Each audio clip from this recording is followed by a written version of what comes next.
of sailing. You know I always dream of sailing. Take me far away, sailing. You know I always dream of sailing. Freedom on the seas, my love. Dancing on the waves to warm places we don't know. Loving life Ricardo style and steady as we go. I dream of sailing.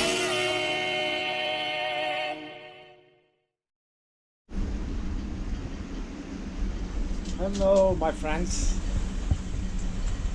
You know, we've been on Idols for over a year, and I gotta tell you, we never really get used to this. This is what we're dealing with, and it has been like this as of late. You know, with the outsides of Ida, outside skirts. But even before Ida, we've been getting these squalls and rain on a daily basis. But here's what we're dealing with.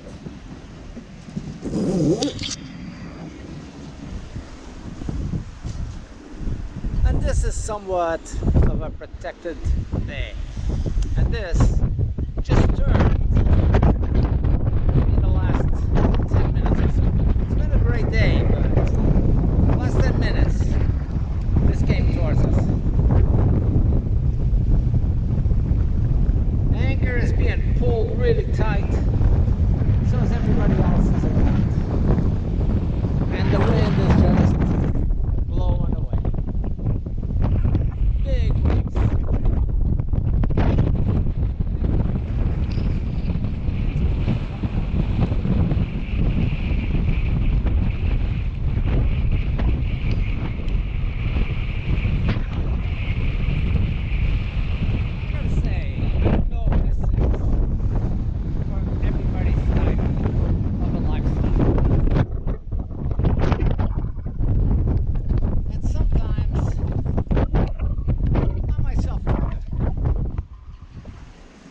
If we knew what we were signing up for.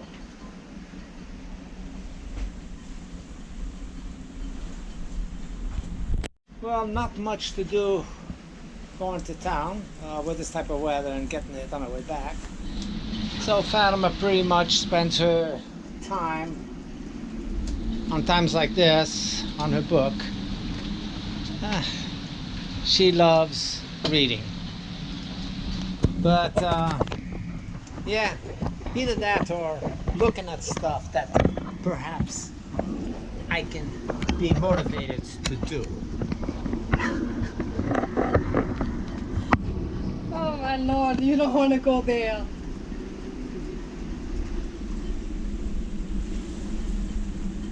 Yeah, well, when Albert doesn't feel like doing something, he's not going to do it. I suggested he change the bilge pump. That's not working. That didn't happen. I kind of opened up the package that I was going to do it. Decided not to. I'll leave that up to him. Yeah, we'll be here waiting for the rain to come. Yeah, and the winds to calm down. And the winds to come down, yes. But here comes the rain, so we'll see where that takes us. There are two factors that really make this whole ordeal scary. And it's not the waves, it's not the rain, it's the high winds and the lightning. Oh, We've yeah. I don't think anybody likes lightning. Well, we've had some serious lightning strikes just around us. As a matter of fact, the last one that was really prominent, not the last storm we've had, because we've had quite a few, but one prior to that, my neighbor who's directly behind me on the monohull, that's Mark. He has done a few things for us, but he got affected by it. His radio shorted out. So it wasn't bad for him. He did not lose all his electronics, luckily. But it did affect him as well. It does. Well, here comes the rain. On a good note, as we haven't had to run the water maker, good thing, because this water is not appropriate to No, it's nasty. Yeah, it's nasty. And then we've had the red tide, which finally, thank God, it's clearing up. So once in a while we still see one, two, a couple. It depends on the wind, where it blows from, and I think that it untangles some from bottom seaweed or something like that, and they float up and they come in little clusters. But the overall of the red tide is gone. So, but like I was saying, on a good note. And the good note is that you know when red tide's over because you start to see manatee come back, turtles, and dolphins. We've seen all three, so it's a good sign. Yeah, but where I was going before I know was you as were. far as the water maker is concerned, we haven't had to make water because in half an hour, with this system, my hard top and the drains, we got about 30 gallons of water. So we keep our tank topped up. Fatima washes dishes through this and does laundry and all that stuff, and we really don't use the water other than We haven't need to use the water maker or go to town for water correct. because of the rain. Yeah. So, yeah, this system that we have, we have a 13 by 12, basically hard top, and all the rain that hits that comes down on the two outsides. We always have two 5-gallon buckets on one side, a 15-gallon tote on the opposite side, and they fill up in no time. And we end up by filling up the laundry basket. We fill up additional buckets, use it to scrub the floor and wash up the decks, that sort of stuff. So there's a good thing to rain. And like I said, rain doesn't bother us. The wind bothers us because Yeah, the wind can be pretty. when we had the small anchor back in Key West, we did drag. So Yeah, a few times. Key West is actually pretty bad on anchoring, from my understanding. And when you go to a marina, they actually give you a brochure on proper anchorage for over there. What it is you got maybe a foot of sand on the top of hard ledge, rock. So the anchor buries itself, but not deep enough to really, really grab unless you have a super anchor. And our anchor was designed for this boat, but for that type of anchorage, definitely not enough, because we dragged them up 3 times maybe while down there. As a matter of fact, that's why we bought that oversized anchor, but we left at the same time, so we never really got to set it and test it down there. And that's the anchor we lost right over here on the first time we went in the water. If we talk about the scary parts of owning a boat, changing your lifestyle into this type of a lifestyle, I can tell you, the most frightening for the first time has to be what? when we arrived in Key West with the Tory, that our engines went out. Yeah, that being late at night, that was a pretty stressful moment. We had just had brand new batteries put in the boat. We had a professional electrician do the hookup and check what was going on with the boat. We had him hook up the generator. So we get to Key West and going late at night, and all of a sudden I'm looking, we're like, oh my goodness, a couple hundred feet away from the marina where we were going to finally end up with, and I can see my gauges going way down, my power is dimming, and the boat stalls just next to a pier with rocks, and no power to get started again. I mean, everything just went dead. This was, what, 11 o'clock at night? Oh no, it wasn't that late. It was late at night. It was definitely dark time. honey, it was nighttime, Yeah. but it was, I want to say it was about 8 7, o'clock. This was 7 a.m. November. Okay. Okay? So either way, it was pretty dark.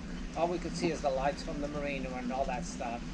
So when that happened, of course, immediately after trying to get the engine to start up with no avail, is we dropped anchor in hopes to grab. And I don't even know how much that did, but ashore on a hotel type setting, there was somebody on a dinghy over there who hailed us and came across and grabbed one of our lines and brought it up to the marina and tied it up to the docks. So, yes, sea tow to the rescue. They came up and pulled our anchor up and towed us right to the dock. Like I said, a couple of 100 feet we would have been there. Right. But brought us in into the dock, and we were there for a week, and we got a few things done on the boat. But the scariest on the sailing aspect probably has to be the not knowing the height of the mast and going under a bridge.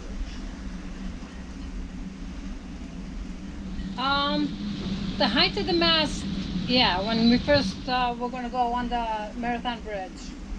That was scary. That was the first incident, yes. We did not go underneath the Marathon We did not Bridge go underneath because we backed up. We chickened out.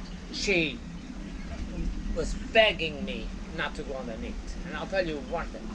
The reason for that is that if you have a bridge and you don't know the height of your mast, and then let's say the bridge is here and you are here.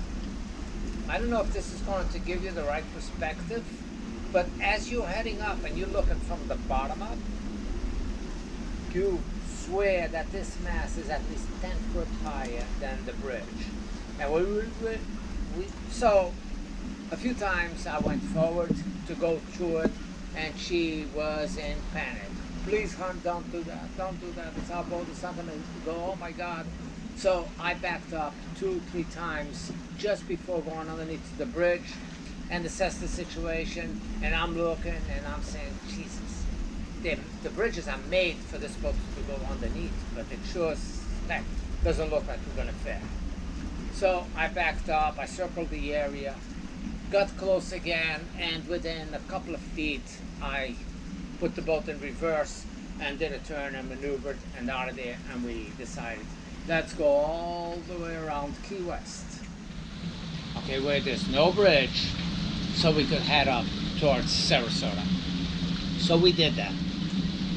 We were here for a day because we came straight over We here. came straight over here. We to came this straight over here to anchorage. this anchorage that we are Yeah. at right now. And just up ahead, there's a fixed bridge. So the next day, we wanted to go to Longboat Key, which is just 3/4 of a mile up. And we decided to go in that direction, and we have the same situation. We got a fixed bridge, and our mast looks too high for the bridge.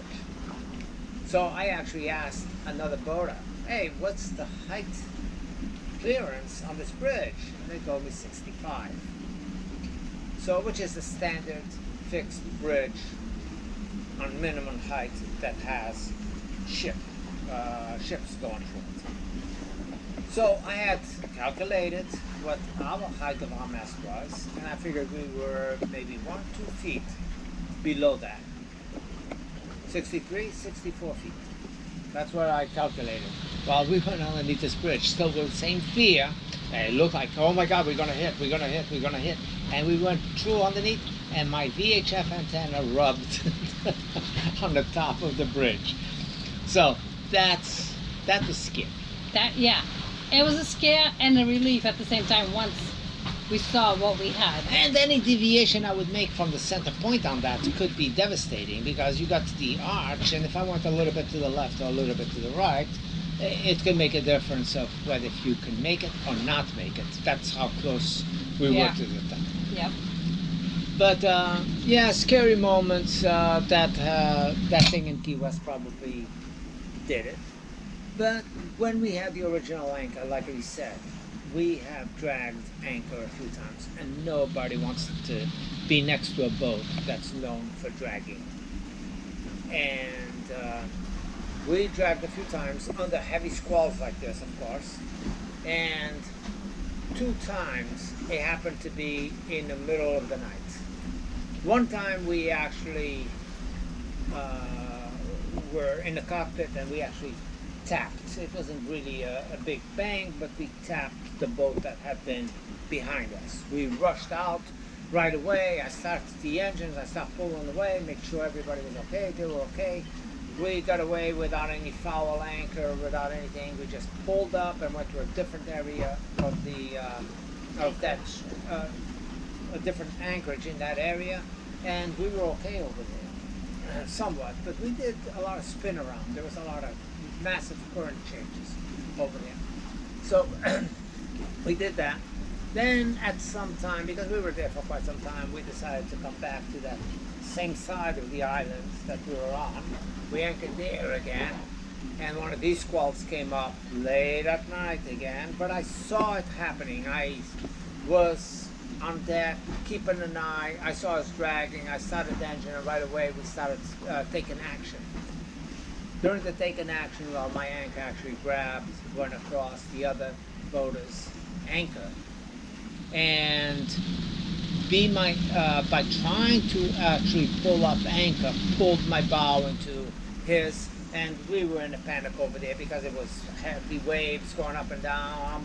Fan was over there with fenders, they're over there with fenders, and I'm trying to assess the situation and see how I was going to get our anchor from being stuck on their anchor, on their chain. So with that, we finally decided, okay, the best thing to do is we dropped anchor again, and my boat backed up out of the way, and I had him give me chain from his, and I pulled his chain up to my bow, and then we were able to reach over and unhook the anchor from his, and that worked.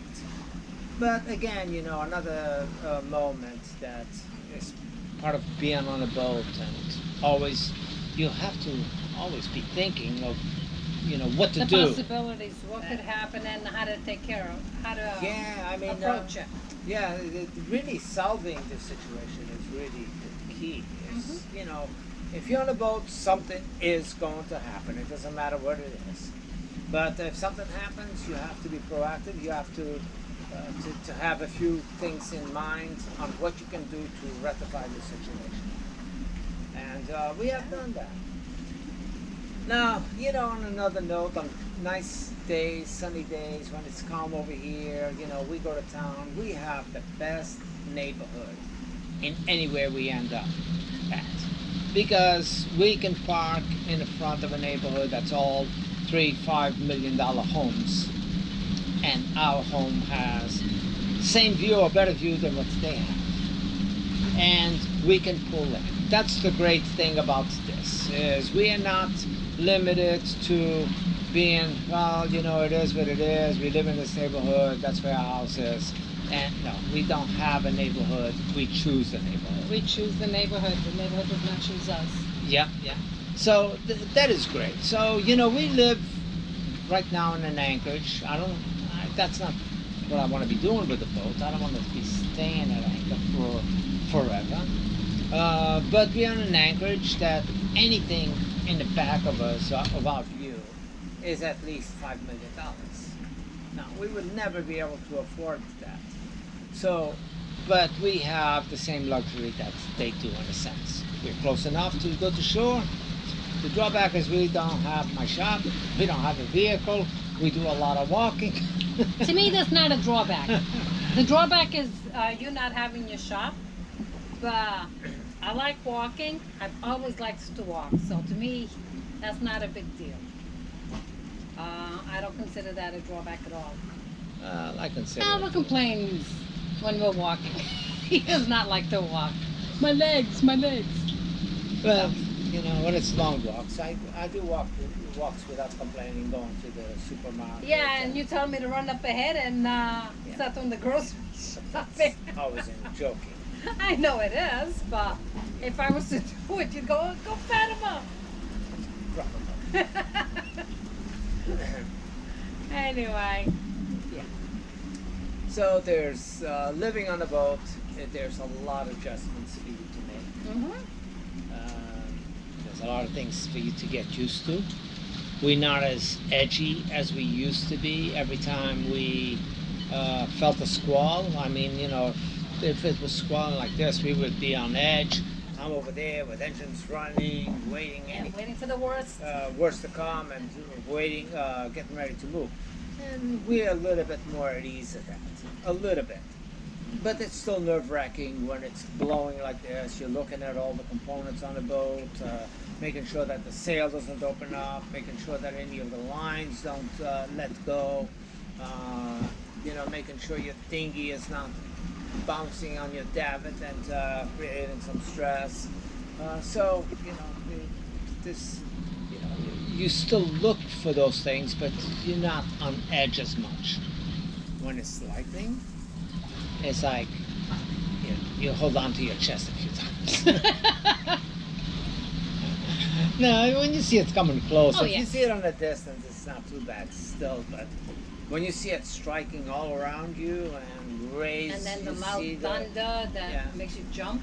But you see the strikes hitting the waterways not too far away from you. Yeah, you wonder when is the one that's going to come towards us. You definitely live in a different type of a lifestyle.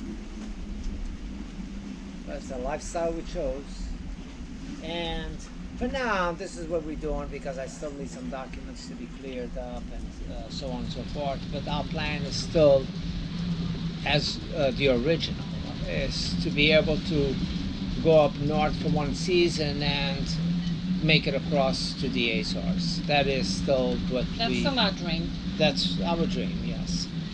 So, but even if we don't do an Atlantic crossing, there is so much that we can do, in the States.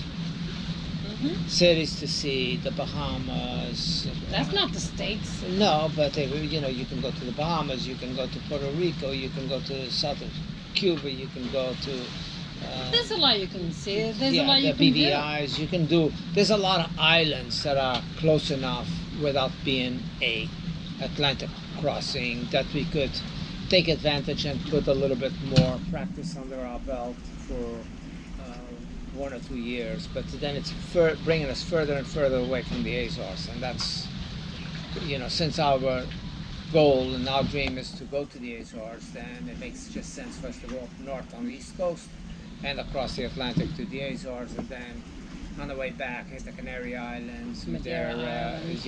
And all those islands, because there's a group coming down on the coast of Europe and Africa, and you can hit the British Virgin Islands, the BVIs, all in that run, and then do that after the Azores. I don't know. But if we did the Azores, I thought maybe Europe would be a good trip too.